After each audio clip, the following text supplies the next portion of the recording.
어머니, 이제 그만 현실을 받아들이세요. 집에서 모시는 건 한계가 있어요. 맞아요. 요양원이 훨씬 전문적이고 어머니한테도 좋을 거예요. 저희도 각자 생활이 있잖아요. 24시간 케어는 불가능해요. 며느리들의 차가운 목소리가 거실에 울려 퍼졌습니다. 78세 박복수는 소파 한쪽에 작게 웅크리고 앉아 있었습니다. 새 며느리가 자신을 바라보는 시선이 마치 짐을 보는 것 같아서 가슴이 답답했습니다. 50억이 있다는 걸 알면 이 아이들이 어떻게 변할까? 78세 할머니 박복수는 마음속으로 쓴웃음을 지었습니다. 마음이 위축된 복수는 바로 어제 서울대병원에서 받은 그 충격적인 진단까지 떠올랐습니다. 초기 치매 증상이 확인됩니다. 알츠하이머성 치매 초기 단계로 보입니다. 의사의 차분했던 목소리가 지금도 귓가에 맴돌았습니다. 그 순간 복순의 세상이 멈춘 것 같았습니다. 예상했던 일이지만 실제로 진단을 받으니 머릿속이 하얗게 변했습니다. 평생을 가족을 위해 살아온 자신이 이제 짐이 될 것이라는 생각에 가슴이 먹먹해졌습니다. 어르신 괜찮으세요? 얼굴이 많이 창백해지셨는데. 아, 네. 괜찮습니다. 복수는 애써 담담한 척 대답했지만 속으로는 복잡한 감정들이 소용돌이치고 있었습니다. 지금 단계에서는 일상생활에 큰 지장은 없으시겠지만 서서히 진행될 가능성이 높습니다. 가족분들과 충분히 상의하셔서 앞으로의 계획을 세우시는 게 좋겠어요. 의사의 말에 복수는 고개를 끄덕였지만 마음속으로는 씁쓸한 웃음이 나왔습니다. 가족들과 상의라니. 과연 자신의 가족들이 이 소식을 어떻게 받아들일지 뻔히 보였습니다. 병원에서 나온 복수는 무거운 발걸음으로 집으로 향했습니다. 버스 창가에 앉아 흘러가는 거리를 바라보며 지난 세월들이 주마등처럼 스쳐 지나갔습니다. 남편이 사업 실패로 집을 나간 후 혼자서 4명의 자식을 키워야 했던 그 힘겨운 시절들. 새벽 4시에 일어나 시장에서 일하고 낮에는 식당 설거지를 하고 밤에는 공장에서 야간 작업을 했던 그 고된 나날들. 그래도 그때가 행복했는데. 복수는 창밖을 바라보며 혼잣말을 중얼거렸습니다. 아무리 힘들어도 아이들이 엄마하며 달려와 안겨주던 따뜻한 기억들이 가슴 한편에 남아 있었습니다. 집에 도착한 복수는 조용히 안방으로 들어갔습니다. 오래된 장롱 깊숙한 곳에서 낡은 가죽 지갑을 꺼냈습니다. 그 안에는 누렇게 바랜 통장 한 권이 조심스럽게 보관되어 있었습니다. 국민은행 정기적 금통장 마이너스 예금주 복순. 통장을 펼치자 빼곡히 적힌 숫자들이 눈에 들어왔습니다. 잔액란에 적힌 숫자를 보며 복수는 깊은 한숨을 내쉬었습니다. 50억 2천만 원. 매달 조금씩, 정말 조금씩 모은 돈이었습니다. 아이들 몰래 아껴가며 자신은 헌 옷을 입고 물에 밥 말아 먹으면서도 미래를 위해 저축해온 피와 땀의 결정체였습니다. 엄마, 우리가 크면 엄마를 잘 모실 거야. 어린 시절 큰아들이 했던 말이 귓가에 맴돌았습니다. 그때는 정말 믿었습니다. 자식들이 자라면 자신의 희생을 알아주고 보답해 줄 것이라고요. 하지만 지금 현실은 어떻습니까? 큰 며느리 지연은 명품 가방을 사면서도 시어머니 병원비는 아까워했고 둘째 며느리 영미는 대놓고 요양원이 더 전문적이라며 자신을 떠밀어내려 했습니다. 친딸 소영마저 결혼 후에는 연락도 뜸해져서 명절에나 얼굴을 볼 수 있는 처지였습니다. 복수는 통장을 가슴에 꼭 안고 눈을 감았습니다.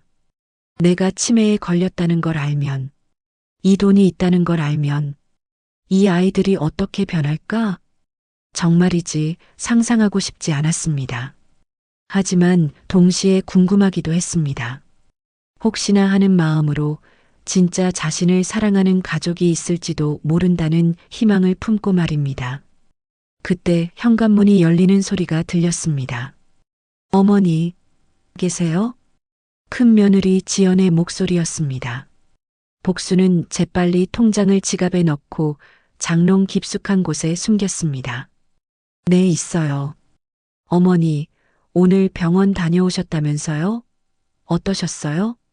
지연이 안방 문을 열고 들어오며 물었습니다. 겉으로는 관심 있는 척했지만 복수는 며느리의 눈빛에서 진짜 걱정보다는 의무감을 느낄 수 있었습니다.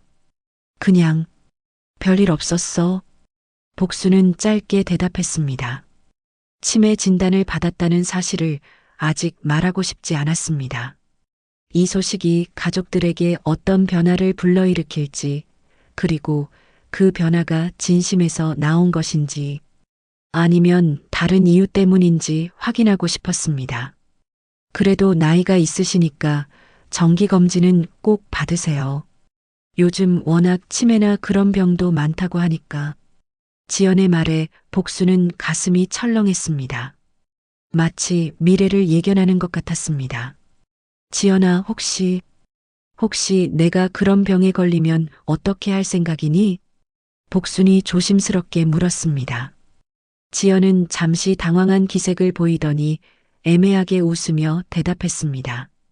아이고, 어머니, 왜 그런 불길한 말씀을 하세요? 그런 일은 없을 거예요. 하지만 복수는 며느리의 회피하는 시선에서 답을 찾을 수 있었습니다. 그날 밤 복수는 잠들지 못하고 천장을 바라보며 생각에 잠겼습니다. 50억이라는 돈이 있다는 사실을 모르는 가족들이 치매 진단을 어떻게 받아들일지, 그리고 그 돈을 알게 된다면 어떻게 변할지. 이제 시작이구나. 복수는 자신도 모르게 한 줄기 눈물을 흘렸습니다. 앞으로 벌어질 일들이 두렵기도 했지만 동시에 진짜 자신을 사랑하는 사람이 누구인지 알 수 있을 것 같아서 묘한 기대감도 들었습니다. 창밖으로는 첫눈이 내리기 시작했습니다. 하얀 눈송이들이 조용히 세상을 덮어가는 모습을 보며 복수는 자신의 인생도 이제 새로운 국면을 맞이하게 될 것임을 직감했습니다. 이렇게 하면 안 돼요. 어머니는 우리가 모셔야 해요. 막내 며느리 민정의 간절한 목소리가 거실에 울려 퍼졌습니다. 하지만 다른 3명의 시선은 차갑기만 했습니다. 일주일 전 복순이 치매 진단을 받았다는 소식이 가족들에게 알려진 후 분위기는 완전히 달라졌습니다. 표면적으로는 걱정하는 척했지만 실제로는 모두가 같은 생각을 하고 있었습니다. 이제 정말 짐이 되는구나. 큰 며느리 지연이 정리된 자료를 테이블 위에 펼쳐놓으며 말했습니다. 민정 씨, 감정적으로 접근하면 안 돼요. 현실적으로 생각해봐요. 우리 중에 누가 24시간 어머니를 돌볼 수 있어요? 저 할 수 있어요. 민정이 떨리는 목소리로 대답했지만 둘째 며느리 영미가 코웃음을 쳤습니다. 민정 씨는 애가 아직 어린데 어떻게 해요? 그리고 솔직히 말해서 치매 환자 돌보는 게 쉬운 일인 줄 알아요? 영미의 말에 친딸 소영도 고개를 끄덕였습니다. 영미 말이 맞아요. 저도 처음에는 집에서 모시고 싶었지만 현실적으로 불가능해요. 엄마한테도 전문적인 케어가 필요하거든요. 복수는 부엌에서 차를 끓이는 척하며 이 모든 대화를 듣고 있었습니다. 가슴이 미어질 것 같았습니다. 특히 친딸 소영의 말은 더욱 아팠습니다.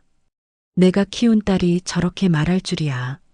지연이 준비해온 팸플릿을 펼치며 설명을 이어갔습니다.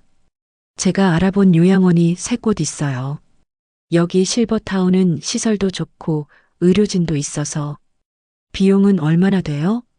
소영이 관심 있게 물었습니다. 한 달에 200만 원 정도요. 3등급 이상이면 정부 지원도 있고. 200만 원?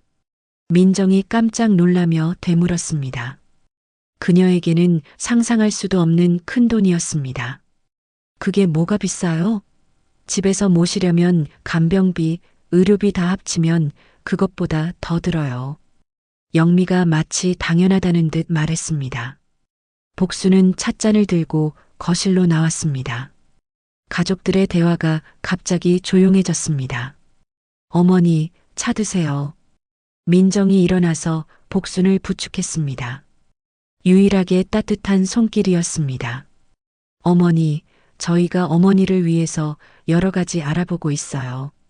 지연이 작은 미소를 지으며 말했지만 복수는 그 미소 뒤에 숨은 진심을 알 수 있었습니다.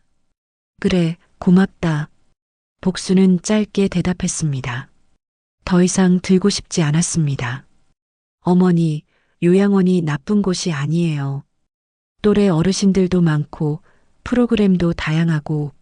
소영이 설득하려 했지만 복수는 고개를 저었습니다. 아직 내가 혼자 할 수 있는 게 많은데. 어머니, 지금은 괜찮으셔도 나중에는 더 심해질 수 있어요. 미리 준비하는 게 좋아요. 영미의 말에 복수는 가슴이 답답해졌습니다. 마치 이미 결정된 일처럼 이야기하고 있었습니다. 그때 민정이 용기를 내어 말했습니다. 그런데 어머니 의견도 들어봐야 하지 않을까요? 어머니가 어떻게 생각하시는지. 민정 씨는 정말 순진하네요. 치매 환자가 제대로 된 판단을 할 수 있다고 생각해요. 영미의 날카로운 말에 민정은 할 말을 잃었습니다. 복순의 가슴에는 분노가 치밀어 올랐습니다. 치매 환자라고? 아직 내 정신은 멀쩡하다. 하지만 겉으로는 아무 말도 하지 않았습니다. 이런 상황에서 무엇을 말해도 치매 증상으로 치부될 것이 뻔했습니다. 어머니, 일단 한번 둘러보기라도 해요. 마음에 안 들면 다른 곳을 알아보고. 지연이 회유하듯 말했지만 복수는 이미 결론이 난 듯한 분위기를 느꼈습니다. 그날 밤 복수는 잠들지 못하고 천장을 바라봤습니다. 오늘 오후에 벌어진 일들이 계속 머릿속을 맴돌았습니다. 내가 이렇게 쉽게 버려질 줄이야. 50년 전 남편이 사업 실패로 집을 나간 그날 밤도 이런 기분이었습니다. 혼자 남겨진 절망감과 앞으로 어떻게 살아가야 할지 모르는 막막함. 하지만 그때는 아이들이 있었습니다. 어린 내 아이를 위해서라도 포기할 수 없었습니다. 새벽 4시에 일어나 시장에서 일하고, 낮에는 식당에서 설거지를 하고, 밤에는 공장에서 야간 작업을 했습니다.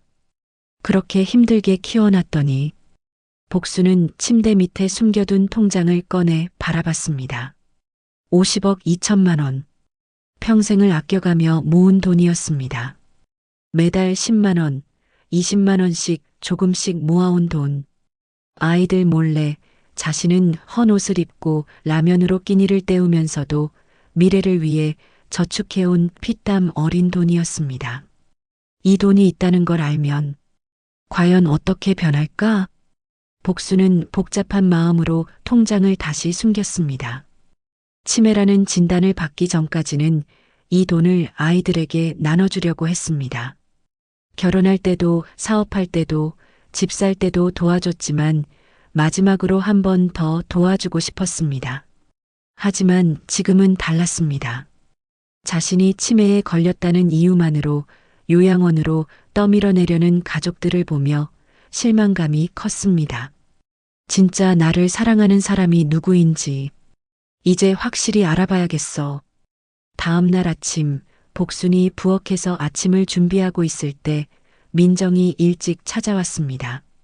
어머니, 안녕하세요. 애 학교 보내고 왔어요. 일찍 왔네. 밥은 먹었니? 네, 어머니는 아침 드셨어요? 민정의 따뜻한 관심에 복순의 마음이 조금 누그러졌습니다. 이 집에서 유일하게 진심으로 자신을 걱정해주는 사람이었습니다. 어머니, 어제 얘기 너무 마음 아프셨죠? 민정이 조심스럽게 물었습니다. 복수는 고개를 끄덕였습니다.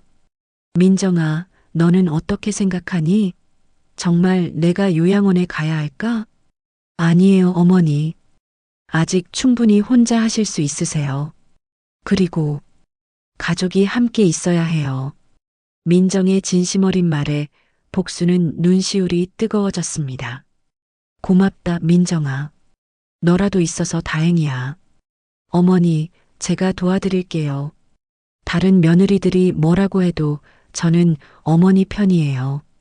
그 순간 복수는 마음속으로 결심했습니다. 진짜 자신을 사랑하는 사람이 누구인지, 돈 때문에 변하는 사람이 누구인지 확실히 알아보겠다고. 민정아, 너만큼은 진짜였으면 좋겠다. 하지만 동시에 불안하기도 했습니다. 50억이라는 거대한 돈 앞에서 민정마저 변할까봐 두려웠습니다. 어머니, 다음 주 화요일에 요양원 견학 가기로 했어요. 지연이 차가운 목소리로 통보했습니다. 마치 이미 결정된 사안을 알려주는 것처럼 들렸습니다. 복수는 설거지하던 손을 멈추고 고개를 돌렸습니다. 부엌 창문 너머로는 늦가을 낙엽이 바람에 흩날리고 있었습니다. 자신의 처지와 닮아 있어 더욱 쓸쓸했습니다. 내가 가보겠다고 했니? 어머니, 그냥 구경만 하는 거예요. 부담 갖지 마세요. 지연의 말에는 선택권이 없었습니다. 복수는 깊은 한숨을 내쉬었습니다. 지난 며칠 동안 상황은 더욱 악화되었습니다. 큰아들 민철이는 아예 얼굴을 보이지 않았고, 둘째 민호는 어머니 결정을 따르겠다며 책임을 회피했습니다. 막내 민수마저 아내 영미의 눈치를 보며 애매한 태도를 보였습니다. 오직 민정만이 여전히 자신 편에 서 있었지만 그녀 역시 다른 며느리들의 압박에 점점 지쳐가고 있는 것 같았습니다. 어머니, 요양원이 정말 나쁜 곳이 아니에요. 친구들도 만들고 프로그램도 있고. 지연이 계속 설득했지만 복순의 마음은 이미 다른 곳에 가 있었습니다. 50억? 이 돈이 있다는 걸 알면 과연 어떻게 변할까? 그날 오후 복수는 혼자 집에 남겨졌습니다. 며느리들은 각자 바쁘다는 핑계로 돌아갔고 집은 적막한 정적에 휩싸였습니다. 복수는 안방으로 들어가 오래된 장롱을 열었습니다. 가장 깊숙한 곳에 숨겨둔 통장을 꺼내어 펼쳤습니다. 50억 2천만 원. 숫자를 읽을 때마다 가슴이 두근거렸습니다. 이 돈 하나로 모든 것이 바뀔 수 있다는 사실이 무섭기도 하고 궁금하기도 했습니다. 복수는 침대에 앉아 지난 세월을 떠올렸습니다. 1973년 남편이 사업 실패로 빚만 남기고 도망간 그날부터 시작된 악몽 같은 시간들. 내 아이를 혼자 키우기 위해 새벽 4시에 일어나 시장에서 일하고 낮에는 식당 설거지, 밤에는 공장 야간 근무까지 하루 3시간도 못 자는 날이 허다했습니다. 그래도 그때가 행복했는데 아무리 힘들어도 아이들이 엄마 사랑해라고 말해주던 그 시절이 그리웠습니다. 가난해도 가족이 있었고 희망이 있었습니다. 하지만 아이들이 자라면서 모든 것이 달라졌습니다. 결혼하고 나서는 며느리들의 눈치를 봐야 했고 손자들도 할머니보다는 엄마 말을 더 잘 들었습니다. 특히 큰 며느리 지연이 들어온 후부터는 집안 분위기가 완전히 바뀌었습니다. 어머니, 이제는 우리 세대가 중심이 되어야 해요. 옛날 방식은 통하지 않아요. 어머니도 좀 쉬세요. 겉으로는 효도하는 척했지만 실제로는 복순을 서서히 가장자리로 밀어내고 있었습니다. 복순은 통장을 꼭 안고 눈을 감았습니다. 그리고 마음속으로 남편에게 물었습니다. 여보, 내가 어떻게 해야 할까? 이 돈을 아이들에게 줘야 할까? 말아야 할까? 바람에 흔들리는 나뭇잎 소리만이 대답을 대신했습니다. 그때 현관문이 열리는 소리가 들렸습니다. 복수는 재빨리 통장을 숨기고 거실로 나갔습니다. 어머니, 안녕하세요. 민정이 큰 쇼핑백을 들고 들어왔습니다. 유일하게 밝은 목소리였습니다. 민정아, 뭘 그렇게 많이 사왔니? 어머니 좋아하시는 과일이랑 반찬 재료 좀 사왔어요. 오늘 저녁은 제가 만들어 드릴게요. 민정의 따뜻한 마음에 복수는 눈시울이 뜨거워졌습니다. 어머니, 요양원 견학 얘기 들었어요. 마음 아프시죠? 민정이 복순 옆에 앉으며 조심스럽게 물었습니다. 솔직히 서운해. 내가 그렇게 짐이 된 건가 싶어서. 아니에요, 어머니. 절대 짐 아니에요. 다른 며느리들이 너무 현실적으로만 생각하는 것 같아요. 민정의 위로에 복수는 고개를 끄덕였습니다. 하지만 마음 한구석에서는 또 다른 생각이 들었습니다. 민정아, 너도 50억이 있다는 걸 알면 혹시 변하지 않을까? 어머니, 저는 끝까지 어머니 편이에요. 다른 사람들이 뭐라고 해도 상관없어요. 민정의 진심 어린 말에 복수는 복잡한 마음이 들었습니다. 이 순수한 마음이 돈 앞에서도 변하지 않을지 확신할 수 없었습니다. 그날 밤 복수는 중요한 결심을 했습니다. 더 이상 수동적으로 당하고만 있을 수는 없었습니다. 이제 내가 직접 확인해 봐야겠어. 복수는 침대에서 일어나 작은 메모지에 글을 써내려가기 시작했습니다. 나 복수는 정신이 온전할 때 이 글을 남긴다. 내가 치매에 걸렸다고 해서 가족들이 나를 요양원으로 보내려 한다. 하지만 나에게는 아무도 모르는 비밀이 있다. 50억 원의 적금이 그것이다. 펜을 잡은 손이 떨렸지만 복수는 계속 써내려갔습니다. 이 돈을 가족들이 알게 되면 어떻게 변할지 지켜보겠다. 진짜 나를 사랑하는 사람과 돈만 바라보는 사람을 구분하겠다. 그리고 마지막에는 진짜 가족에게만 이 돈을 남기겠다. 메모를 다 쓴 복수는 그것을 통장과 함께 봉투에 넣어 더욱 깊숙한 곳에 숨겼습니다. 이제 계획을 세워야 했습니다. 어떻게 하면 자연스럽게 50억의 존재를 알릴 수 있을까? 내가 죽은 후에 알려지는 것보다는 살아있을 때 직접 봐야겠어. 복수는 창밖을 바라보며 마지막 작전을 구상했습니다. 며칠 후가 자신의 생일이었습니다. 79번째 생일. 어쩌면 가족들과 함께하는 마지막 생일이 될지도 모르는 특별한 날. 그날의 모든 걸 확인해 보자. 복수는 마음을 정하고 눈을 감았습니다. 앞으로 며칠 후면 모든 진실이 드러날 것이었습니다. 누가 진짜 가족이고 누가 돈만 바라보는 사람인지, 그리고 자신이 평생 아껴 모은 50억을 누구에게 물려줄지도 결정될 것이었습니다. 여보, 나 혼자 너무 외로워. 그래도 끝까지 해봐야겠어. 우리 아이들 중에 진짜 효자가 누구인지. 창밖으로는 첫눈이 내리기 시작했습니다. 하얀 눈송이들이 세상을 새롭게 덮어가듯이 복순의 인생도 곧 새로운 국면을 맞이하게 될 것이었습니다. 하지만 그 결과가 기쁨일지 절망일지는 아무도 알 수 없었습니다. 민정 씨, 정말 마지막으로 말하는데 현실을 좀 보세요. 큰 며느리 지연의 목소리가 거실에 울려 퍼졌습니다. 복순의 79번째 생일을 이틀 앞둔 오후였습니다. 민정은 옆에 앉은 복순의 손을 꼭 잡고 있었습니다. 지난 일주일 동안 다른 며느리들의 압박이 더욱 거세졌지만 그녀는 한 발짝도 물러서지 않았습니다. 언니, 저는 정말로 어머니를 집에서 모시고 싶어요.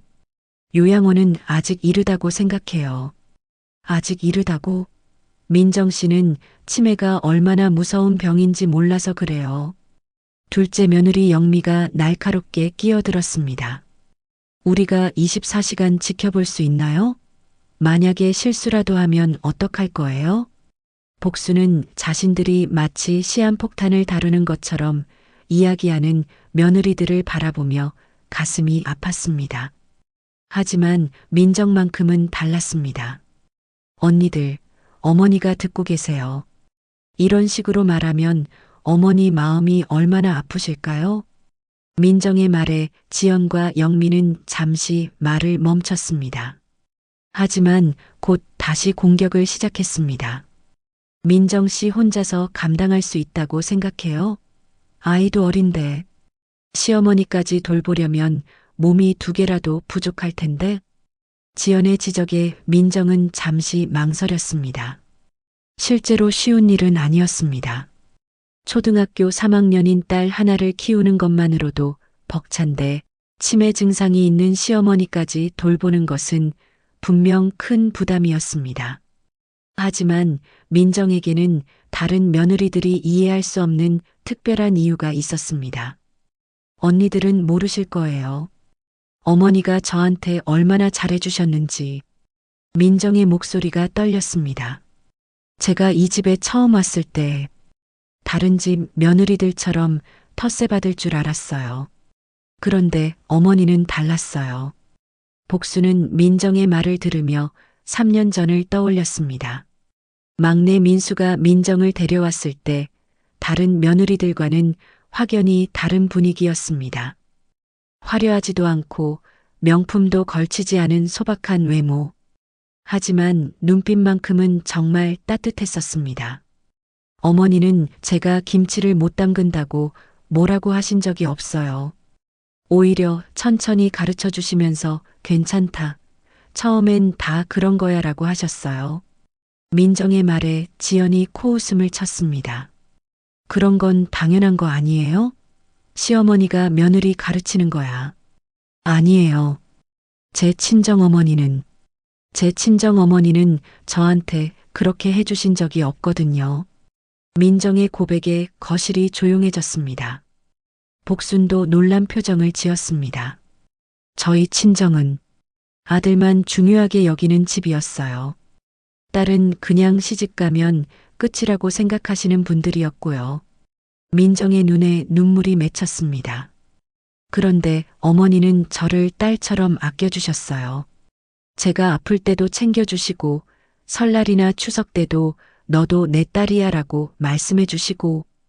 복순의 가슴이 뭉클해졌습니다. 민정을 특별히 예뻐했던 것은 사실이었습니다. 다른 며느리들과 달리 진심으로 자신을 따르는 것 같았고 무엇보다 순수한 마음이 보였기 때문이었습니다. 그래서 저는 어머니를 진짜 어머니라고 생각해요. 친정 어머니보다도 더 가깝게 느껴져요. 민정의 진심 어린 고백에 영미가 냉소적으로 말했습니다. 그런 감정적인 얘기로는 현실 문제가 해결되지 않아요. 치매 환자를 돌보는 게 얼마나 힘든 일인지 모르니까 그런 소리를 하는 거예요. 힘들어도 해야죠. 가족이니까요. 민정의 단호한 대답에 지연이 다른 각도로 공격했습니다. 그럼 혹시 나중에 상속 문제 때문에 그러는 건 아니죠? 순간 거실의 공기가 얼어붙었습니다. 복순의 눈이 번뜩였습니다. 언니, 그런 말씀은 너무 하시는 거 아니에요? 아니, 솔직히 말해봐요. 어머니 모시면서 나중에 뭔가 기대하는 거 없어요? 지연의 직설적인 질문에 민정은 당황했습니다. 저는 그런 생각 해본 적 없어요. 어머니가 평생 고생만 하셨는데 뭘 기대해요?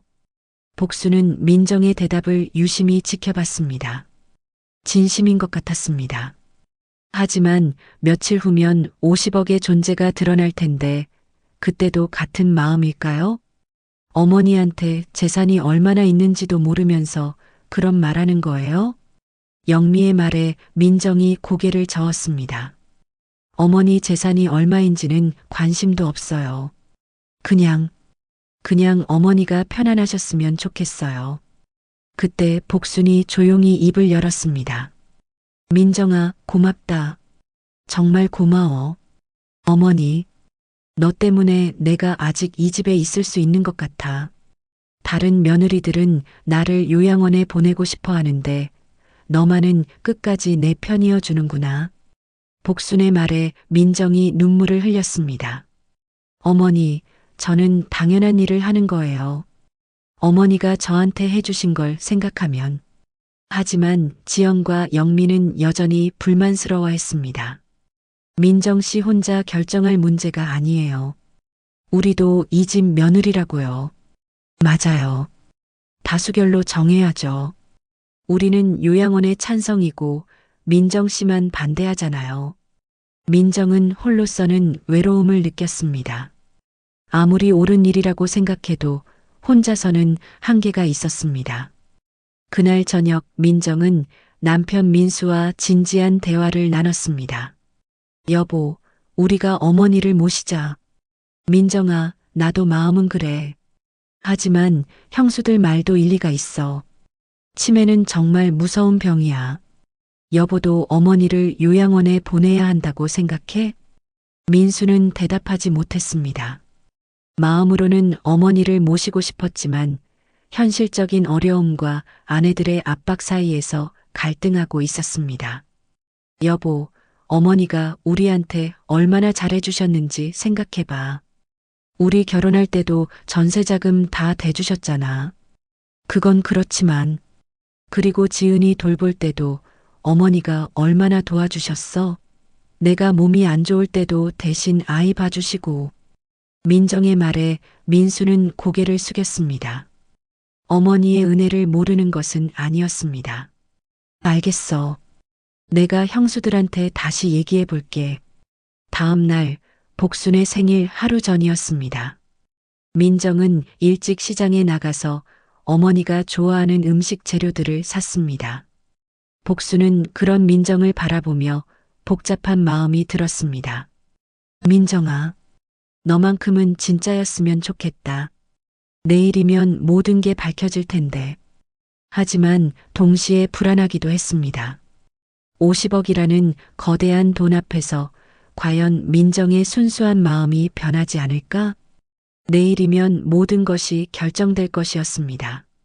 누가 진짜 가족이고 누가 돈만 바라보는 사람인지, 그리고 자신이 평생 모은 50억을 누구에게 물려줄지도. 복수는 창밖을 바라보며 마지막 기도를 올렸습니다. 제발, 민정만은 변하지 않았으면 좋겠어. 어머니, 어머니, 큰일 났어요. 민정의 다급한 외침이 집안을 가득 채웠습니다. 복순의 79번째 생일 아침, 예상치 못한 사건이 벌어졌습니다. 복순은 화장실에서 쓰러져 의식을 잃은 채 발견되었습니다. 전날 밤 생일 준비로 늦게까지 일어나 있던 것이 무리였던 것 같았습니다. 119요? 응급 환자가 있어요. 민정이 떨리는 손으로 전화를 걸었습니다. 곧이어 구급차 사이렌 소리가 조용한 주택가를 가르며 울려 퍼졌습니다. 병원 응급실에서 복수는 몇 시간 만에 의식을 되찾았습니다. 다행히 큰 이상은 없었지만 의사는 스트레스성 실신이라고 진단했습니다. 고령이신데다가 정신적 충격이 컸던 것 같네요. 며칠 입원하셔야겠어요. 의사의 말에 민정은 고개를 끄덕였습니다. 하지만 다른 며느리들은 다른 생각을 하고 있었습니다. 지연이 영미와 눈빛을 주고받더니 조용히 말했습니다. 이제 정말 심각해졌네요. 집에서 혼자 있다가 쓰러지시면 어떡해요? 맞아요. 이번 기회에 요양원 알아보는 걸 진지하게 생각해야 할 것 같아요. 민정은 그들의 대화를 들으며 마음이 아팠습니다. 어머니가 쓰러져서 걱정되는 게 아니라 이것을 핑계로 요양원으로 보내려는 계산이 먼저 앞서는 것 같았습니다. 그날 오후 복순이 입원한 사이 지연은 어머니 입원용품을 챙기겠다며 집으로 향했습니다. 하지만 진짜 목적은 따로 있었습니다. 어머니가 중요한 서류나 통장 같은 걸 어디 보관하고 계실까? 평소부터 궁금했던 복순의 재정 상황을 확인하고 싶었습니다. 요양원비를 누가 얼마나 부담해야 하는지 미리 파악해 두는 것이 필요했습니다. 지연은 복순의 안방으로 들어갔습니다. 먼저 책상 서랍을 열어봤지만 별다른 것은 없었습니다. 오래된 사진들과 약봉지들 뿐이었습니다. 다음으로 화장대를 살펴봤습니다. 역시 마찬가지였습니다. 낡은 화장품과 간단한 액세서리들만 있을 뿐이었습니다.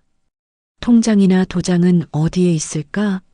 지연은 옷장을 열어봤습니다. 낡은 옷들 사이사이를 뒤져봤지만 역시 없었습니다. 마지막으로 옷장 맨 아래쪽 서랍을 열어봤습니다. 그때였습니다. 가장 깊숙한 곳, 오래된 속옷들 사이에서 지연의 손에 뭔가가 걸렸습니다. 작은 봉투였습니다. 이게 뭐지? 지연은 조심스럽게 봉투를 꺼냈습니다. 안에는 통장과 함께 작은 메모지가 들어 있었습니다. 먼저 메모지를 펼쳐봤습니다. 나 복수는 정신이 온전할 때 이 글을 남긴다. 내가 치매에 걸렸다고 해서 가족들이 나를 요양원으로 보내려 한다. 하지만 나에게는 아무도 모르는 비밀이 있다. 지연의 눈이 커졌습니다. 손이 떨려서 글을 제대로 읽기 어려웠습니다. 50억 원의 적금이 그것이다. 50억? 지연이 소리를 지를 뻔했지만 급히 입을 막았습니다. 혹시 누가 들을까 봐서였습니다. 황급히 통장을 펼쳐봤습니다. 국민은행 정기적 금통장 마이너스 예금주 복순. 잔액란을 확인하는 순간 지연은 그 자리에 주저앉고 말았습니다. 50억 2,347만 원. 이게 진짜야? 지연은 몇 번이고 숫자를 다시 확인했습니다. 하지만 아무리 봐도 50억이 맞았습니다. 평생 가난하게 사신다고 생각했는데 50억? 머릿속이 하얗게 변했습니다. 그동안 시어머니를 요양원에 보내려고 했던 자신의 행동들이 떠올라 식은땀이 났습니다. 지연은 급히 휴대폰을 꺼내 영미에게 전화를 걸었습니다. 영미 씨, 지금 당장 어머니 집으로 와요. 정말 중요한 일이 생겼어요. 왜요? 무슨 일인데요? 전화로는 못해요. 빨리 와요. 30분 후 영미가 숨을 헐떡이며 도착했습니다. 지연 언니, 대체 무슨 일이에요? 지연은 주위를 살피더니 영미를 안방으로 끌고 들어갔습니다. 그리고 조용히 통장을 보여줬습니다. 이거 봐요. 영미가 통장을 받아보는 순간 그녀의 얼굴도 창백해졌습니다. 50억? 이게 정말 어머니 통장이에요? 맞아요. 제가 직접 찾은 거예요. 두 사람은 한동안 말을 잃고 통장만 바라봤습니다. 그럼 어머니가 50억이 있으시면서도 요양원비 걱정한다고 우리를 괴롭힌 거예요? 영미의 목소리에 분노가 섞였습니다. 더 황당한 건 이거예요. 지연이 메모지를 보여줬습니다. 영미가 메모를 읽는 동안 얼굴이 점점 일그러졌습니다. 진짜 가족과 돈만 바라보는 사람을 구분하겠다고? 우리를 시험한 거예요? 그러게요. 자기는 50억이 있으면서 우리 보고 요양원비 걱정하라고 했잖아요. 두 며느리는 분노와 당황이 뒤섞인 복잡한 감정에 휩싸였습니다. 그런데 이제 어떡해요? 어머니한테 이거 찾은 걸 말해야 할까요? 영미의 질문에 지연은 잠시 생각에 잠겼습니다. 일단은 모른 척해야 할 것 같아요. 왜요? 만약에 우리가 이걸 안다고 하면 어머니가 뭐라고 생각하겠어요? 방 뒤진 걸 들키는 거잖아요. 지연의 말에 영미도 고개를 끄덕였습니다. 그럼 어떻게 해요? 전략을 바꿔야죠. 지금까지는 요양원 보내려고 했는데 이제는 지연의 눈에 이상한 빛이 돌았습니다. 이제는 극진하게 모셔야죠. 50억이에요, 50억. 하지만 어머니가 의심하지 않을까요? 갑자기 태도가 바뀌면 자연스럽게 해야죠. 어머니가 쓰러지신 걸 계기로 마음을 바꿨다고 하면 돼요. 그때 현관문이 열리는 소리가 들렸습니다. 민정이 병원에서 돌아온 것 같았습니다. 언니들, 여기서 뭐 하세요? 민정이 안방으로 들어오며 물었습니다. 지연은 재빨리 통장과 메모지를 숨겼습니다. 아, 어머니 입원용품 챙기고 있었어요. 어머니 상태는 어때요? 많이 좋아지셨어요. 내일 퇴원하실 수 있을 것 같아요. 지연과 영미는 서로 눈빛을 주고받았습니다. 내일 복순이 퇴원하면 완전히 다른 모습으로 맞이해야 할 것이었습니다. 그날 밤 지연은 남편 민철에게 이 사실을 알렸습니다. 50억? 정말이야? 응. 내가 직접 봤어. 통장에 찍혀 있었다고. 그럼 우리가 그동안 민철도 충격을 받았습니다. 어머니를 요양원에 보내려고 했던 자신들의 행동이 얼마나 잘못되었는지 깨달았습니다. 이제 어떻게 할 거야? 당연히 태도를 바꿔야지. 50억이야, 50억. 영미도 마찬가지였습니다. 남편 민호에게 이 사실을 알리자 그도 경악을 금치 못했습니다. 그럼 어머니가 우리를 시험한 거네? 그런 것 같아. 정말 교활하셔. 하지만 이제라도 잘하면 되잖아. 한편 민정은 아무것도 모른 채 병원에서 복순을 돌보고 있었습니다. 어머니 많이 좋아지셨어요. 내일이면 집에 가실 수 있어요. 민정아, 고맙다. 너 하나 있어서 내가 얼마나 든든한지 몰라. 복수는 민정의 손을 꼭 잡았습니다. 아직 자신의 비밀이 발각된 줄 모르고 있었습니다. 내일이면 모든 것이 바뀔 것이었습니다. 그동안 요양원으로 보내려던 며느리들이 갑자기 극진한 효도를 시작할 것이고 복수는 그 변화의 진짜 이유를 알게 될 것이었습니다. 진짜 가족과 가짜 가족을 구분하려던 복순의 계획이 예상보다 빨리 현실이 되어버린 것입니다. 어머니, 오셨어요. 얼마나 걱정했는지 몰라요. 지연이 복순을 부축하며 과도할 정도로 극진한 모습을 보였습니다. 병원에서 퇴원한 복순이 집에 도착한 순간이었습니다. 복순은 며느리의 갑작스러운 변화에 당황했습니다. 불과 며칠 전까지만 해도 요양원 이야기만 하던 지연이 완전히 다른 사람이 된 것 같았습니다. 어머니, 제가 방도 깨끗하게 정리해뒀어요. 그리고 이거 보세요. 지연이 거실 테이블을 가리켰습니다. 온갖 비싼 과일과 건강식품, 심지어 고급 한정식까지 준비되어 있었습니다. 이렇게까지 안 해도 되는데.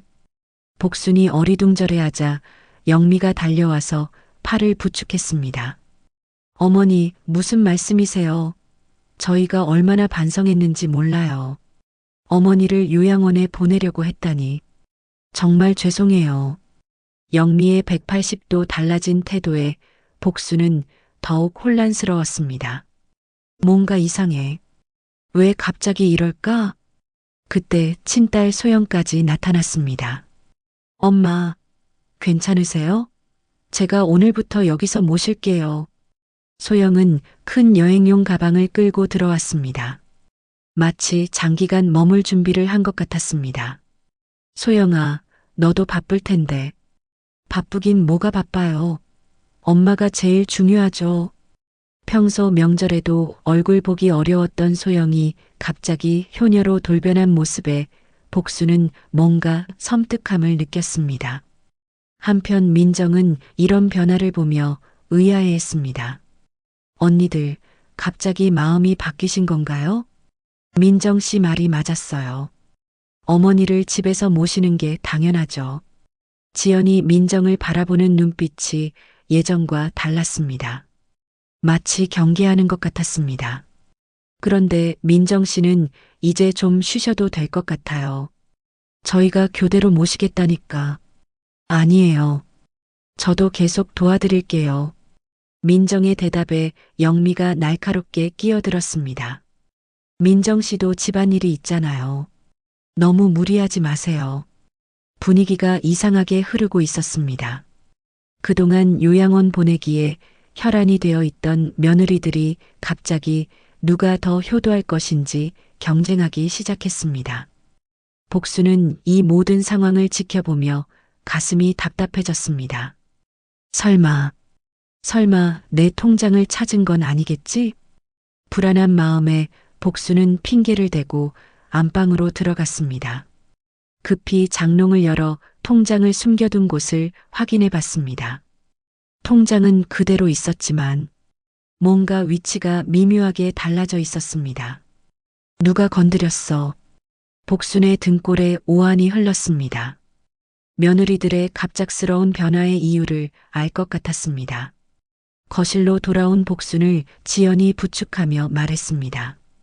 어머니, 저희가 어머니 건강식단도 짜고 운동도 함께하고 정말 잘 모실게요.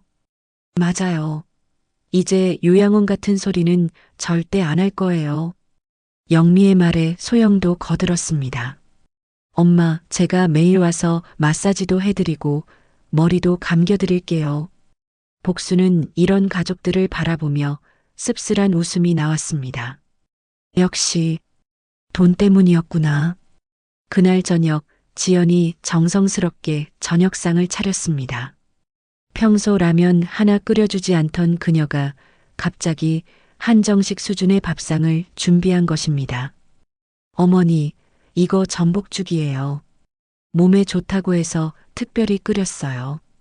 그리고 이건 홍삼액이에요. 하루에 한 포씩 드세요. 영미도 온갖 건강식품을 늘어놓으며 극진하게 모셨습니다. 복수는 숟가락을 들면서도 마음이 무거웠습니다. 이 모든 관심이 50억 때문이라는 사실이 너무나 명확했습니다. 어머니, 그런데 혹시 어디 아픈 데는 없으세요? 정밀 검사라도 받아보시는 게 어떨까요? 지연의 질문에 복수는 고개를 저었습니다. 아니야, 괜찮아. 아니에요. 저희가 최고급 병원으로 모셔다 드릴게요. 돈은 걱정 마세요. 소영이 나서서 말했습니다. 돈은 걱정 마세요? 복수는 속으로 쓴웃음을 지었습니다. 자신에게 50억이 있다는 걸 알고 하는 말인 것 같았습니다. 그때 민정이 조심스럽게 말했습니다. 언니들, 어머니가 부담스러워 하시는 것 같은데 좀 천천히 하시는 게 어떨까요? 민정 씨는 왜 자꾸 방해해요? 영미가 날카롭게 반응했습니다. 방해가 아니라 어머니 입장에서 생각해 보자는 거예요. 우리도 어머니 입장에서 생각하는 거예요. 지연도 언성을 높였습니다. 분위기가 험악해지기 시작했습니다. 복수는 이런 며느리들의 모습을 보며 마음이 아팠습니다. 돈 때문에 서로 경쟁하고 진심으로 자신을 걱정해주는 민정을 견제하는 모습이 너무나 추악했습니다. 그만해. 복순이 작은 목소리로 말했지만 며느리들은 계속 신경전을 벌였습니다. 어머니는 이제 저희가 모시겠다니까 민정 씨는 좀 빠져주세요. 언니, 그런 식으로 말하면 안 되죠. 뭐가 안 돼요? 우리가 친자식들인데. 친자식들? 복순의 가슴에 분노가 치밀었습니다. 요양원 보내려고 할 때는 언제고 이제 와서 친자식 운운하는 것이 역겨웠습니다. 그날 밤 복수는 잠들지 못하고 창밖을 바라봤습니다. 며느리들의 변한 모습이 계속 머릿속을 맴돌았습니다. 내가 바라던 게 이런 건 아니었는데, 진짜 자신을 사랑하는 사람을 찾고 싶었지만 돈 때문에 변한 가족들의 모습은 상상했던 것보다 훨씬 더 추악했습니다. 새벽 2시 복수는 조용히 일어나 거실로 나갔습니다. 어둠 속에서 혼자 앉아 있는데 부엌에서 속삭이는 소리가 들렸습니다. 언니, 어머니가 민정한테만 친근하게 대하시는 것 같지 않아요? 영미의 목소리였습니다.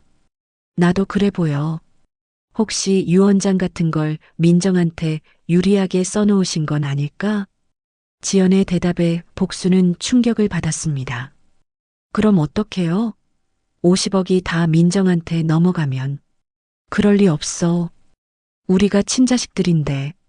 하지만 조심해야 해. 민정을 어떻게든 멀리해야겠어요.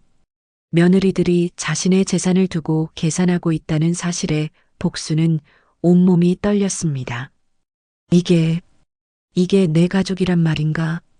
복수는 조용히 안방으로 돌아와 베개에 얼굴을 묻고 울었습니다. 50년 동안 가족을 위해 희생하며 모은 돈이 이렇게 가족을 망가뜨릴 줄은 몰랐습니다. 그리고 한 가지 확실해진 것이 있었습니다. 민정만이 진짜였다는 것. 돈을 모르는 상태에서도 끝까지 자신을 지켜준 민정만이 진짜 가족이었다는 것. 민정아, 너만은 진짜구나. 복수는 마음속으로 결심했습니다. 이제 모든 것을 정리할 때가 왔다고. 누가 진짜 가족이고 누가 가짜인지 확실히 보여줄 때가 왔다고. 내일이면 모든 것을 끝낼 것이었습니다. 50억을 둘러싼 추악한 탐욕의 게임을. 가족들아, 모두 거실로 나와라. 복순의 차분하지만 단호한 목소리가 집안에 울려 퍼졌습니다. 오전 10시 그녀는 마침내 모든 것을 정리하기로 결심했습니다. 지연, 영미, 소영이 서둘러 거실로 모였습니다. 며느리들의 얼굴에는 긴장감이 역력했습니다. 어머니, 무슨 일이세요? 몸은 괜찮으시고요? 지연이 조심스럽게 물었습니다. 복순의 표정이 평소와 달라 보였기 때문입니다. 민정이는 어디 있니? 아, 민정은 아이 학교 일로 잠깐 나갔어요. 저희만 있어도 되죠? 영미가 대답했지만 복순은 고개를 저었습니다. 민정이도 있어야 해. 전화해서 당장 오라고 해. 어머니, 급한 일인가요?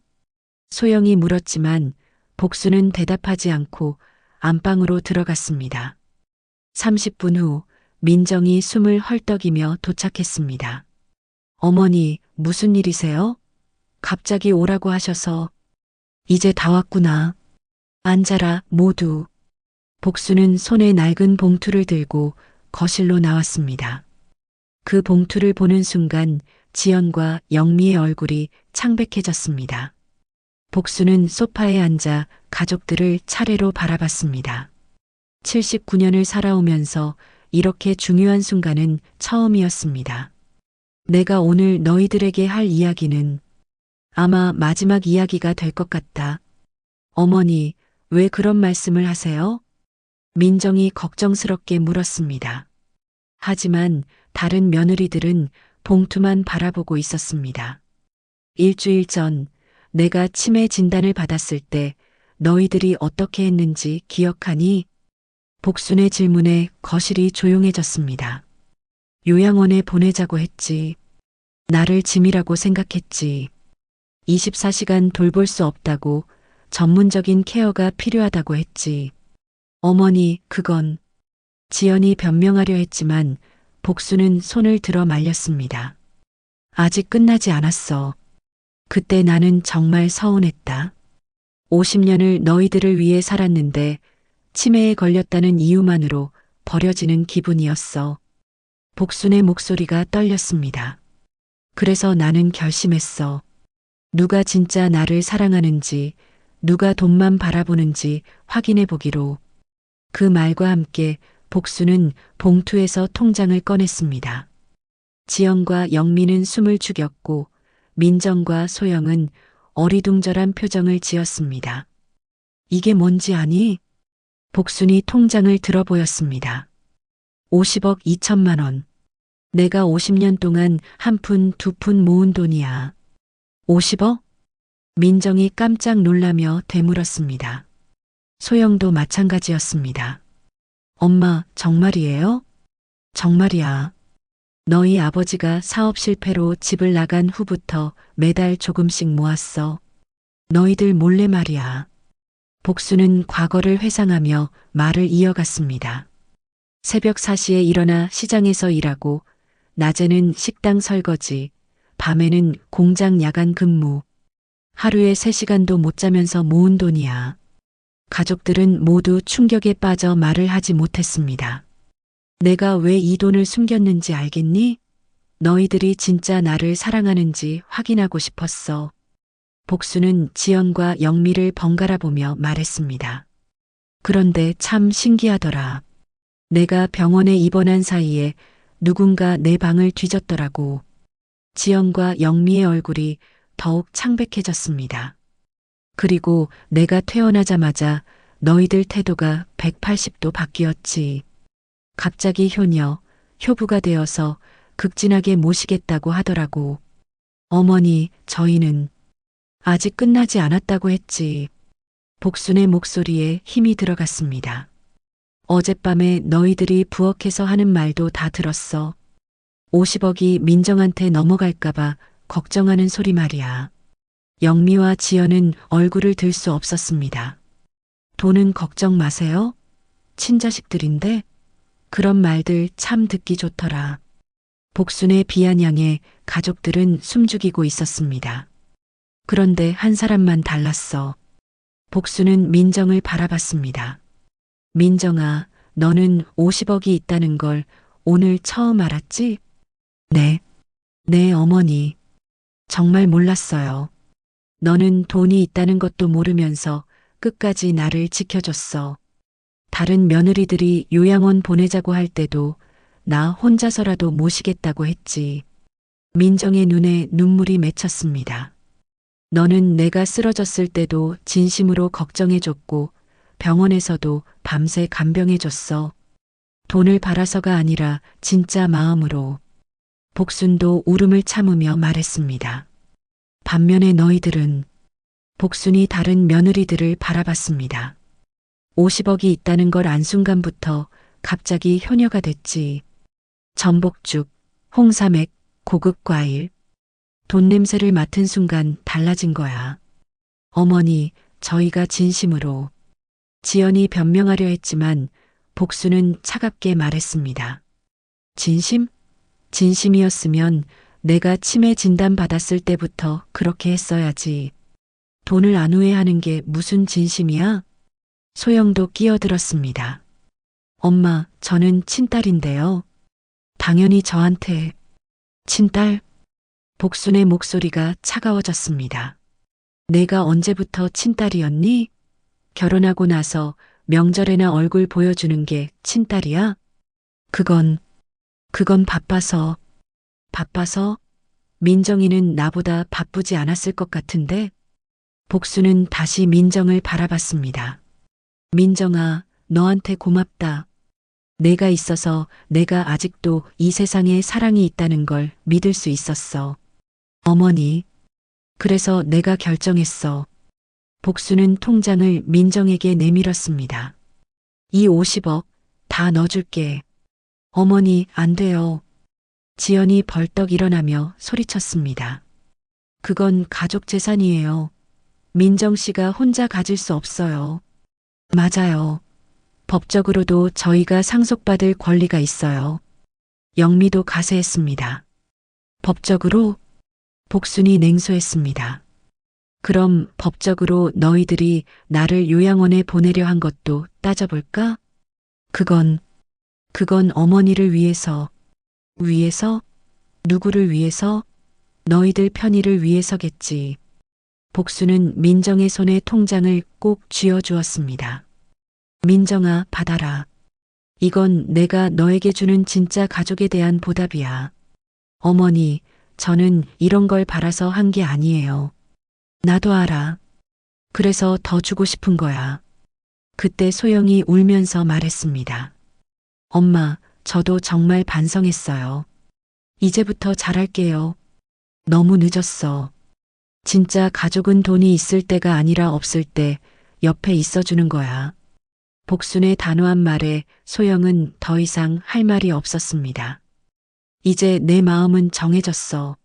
민정이만이 내 진짜 가족이야. 나머지는 이제 남이야. 복순의 선언에 거실은 충격의 도가니가 되었습니다. 50억을 둘러싼 가족의 탐욕이 결국 가족을 완전히 갈라놓은 것입니다. 하지만 복순의 얼굴에는 오랜만에 평화로운 미소가 떠올랐습니다. 마침내 진짜 가족을 찾았다는 안도감 때문이었습니다. 어머니, 정말 안 됩니다. 이건 너무 큰 돈이에요. 민정이 떨리는 손으로 통장을 다시 복순에게 내밀었습니다. 하지만 복순은 고개를 저었습니다. 민정아, 이건 돈이 아니야. 진짜 가족에 대한 내 마음이야. 그 말과 함께 복수는 민정의 손을 꼭 잡았습니다. 50년 동안 일해서 거친 손이지만 그 온기만큼은 여전히 따뜻했습니다. 한편 지연과 영미, 소영은 믿을 수 없다는 표정으로 서 있었습니다. 어머니, 정말 이러실 건가요? 저희는 진짜 반성했다고요. 지연이 마지막으로 호소했지만 복순의 마음은 이미 굳어져 있었습니다. 지연아, 반성은 잘못을 저지르기 전에 하는 거야. 50억을 안 후회하는 건 반성이 아니라 계산이지. 하지만 저희도 가족이잖아요. 영미가 억울하다는 듯 말했지만 복수는 차분하게 대답했습니다. 가족은 이름으로 되는 게 아니야. 마음으로 되는 거지. 너희들이 나를 요양원에 보내려고 할 때 가족이라는 생각을 했니? 며느리들은 할 말을 잃었습니다. 복순의 말이 너무나 정확했기 때문입니다. 그때 소영이 눈물을 흘리며 말했습니다. 엄마, 정말 저희를 용서할 수 없어요? 한 번만 기회를 주세요. 복수는 딸을 바라보며 잠시 망설였습니다. 그래도 자신이 낳고 기른 딸이었습니다. 소영아, 엄마는 내가 결혼하고 나서 명절에만 얼굴을 봤어. 평소에는 안부 전화 한 통 없더라고. 그건 바빠서. 바쁜 건 알겠어. 하지만 민정이는 나보다 더 바빴을 텐데도 매주 안부를 물어봐 줬어. 복순의 말에 소영은 더 이상 변명할 수 없었습니다. 그리고 무엇보다 너희들은 50억이 있다는 걸 안 후에야 관심을 보였잖아. 그게 진짜 사랑이니? 지연과 영미도 고개를 숙였습니다. 자신들의 행동이 얼마나 추악했는지 깨닫게 된 것입니다. 복수는 민정을 바라보며 말했습니다. 민정아, 내가 나를 친정 어머니보다 더 가깝게 느낀다고 했지? 네. 어머니, 나도 마찬가지야. 너를 내 친딸보다 더 사랑해. 그 말에 소영의 얼굴이 일그러졌지만 복수는 계속 말했습니다. 혈연으로 맺어진 가족보다 마음으로 맺어진 가족이 더 소중한 법이야. 민정의 눈에서 눈물이 흘러내렸습니다. 어머니, 저 같은 사람이 이런 큰 은혜를, 은혜가 아니야. 당연한 보답이야. 내가 나한테 해준 진심에 대한. 그때 복순이 갑자기 가슴을 움켜쥐며 숨을 헐떡였습니다. 어머니, 민정이 급히 복순을 부축했습니다. 괜찮아. 괜찮아. 그냥 너무 감정적이 되어서 그래. 하지만 복순의 얼굴은 창백해져 있었습니다. 치매와 스트레스가 몸에 큰 무리를 준 것 같았습니다. 어머니, 병원에 가셔야 해요. 민정이 걱정스럽게 말했지만 복순은 고개를 저었습니다. 아니야. 이제 마음이 편해졌으니까 몸도 좋아질 거야. 실제로 복순의 얼굴에는 오랜만에 평화로운 표정이 떠 있었습니다. 그날 오후 지연과 영미, 소영은 하나씩 집을 떠났습니다. 마지막 희망까지 꺾인 그들에게는 더 이상 할 말이 없었습니다. 어머니, 정말 마지막인가요? 소영이 현관에서 돌아서며 물었습니다. 소영아, 내가 진짜 딸이 되고 싶으면 돈 때문이 아니라 마음 때문에 찾아와라. 그때는 기다리고 있을게. 소영은 울음을 터뜨리며 집을 나갔습니다. 하지만 그녀의 마음 깊숙한 곳에서는 어머니의 말이 계속 울려 퍼지고 있었습니다. 저녁이 되자 집안에는 복순과 민정만 남았습니다. 어머니, 정말 괜찮으세요? 가족들이 다 떠나버렸는데. 민정이 걱정스럽게 물었지만 복순은 오히려 밝게 웃었습니다. 무슨 소리야? 내 진짜 가족이 여기 있는데. 복순이 민정의 손을 잡으며 말했습니다.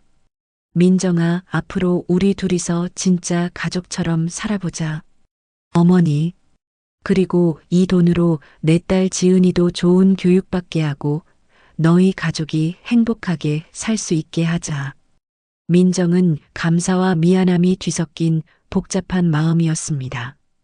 어머니, 저는 정말 돈을 바라서 한 게 아니에요. 알고 있어. 그래서 더 주고 싶은 거야. 복수는 창밖을 바라보며 말했습니다. 50년을 살면서 깨달은 게 있어. 진짜 가족은 피로 맺어지는 게 아니라 마음으로 맺어지는 거라는 걸. 그날 밤 복수는 오랜만에 편안한 잠을 잤습니다. 가슴속에 맺혀있던 응어리가 모두 풀린 것 같았습니다. 한 달 후 복순과 민정은 새로운 집으로 이사했습니다. 넓고 밝은 아파트에서 진짜 모녀처럼 살기 시작했습니다. 할머니 학교에서 그림 그렸어요. 지은이가 학교에서 돌아와 복순에게 그림을 보여줬습니다. 그림 속에는 할머니와 엄마 그리고 자신이 손을 잡고 웃고 있는 모습이 그려져 있었습니다. 우와, 우리 지은이가 그림을 참 잘 그렸네. 복수는 지은이를 꼭 안아주며 행복해했습니다. 이런 따뜻한 가정의 온기를 느낀 것은 정말 오랜만이었습니다.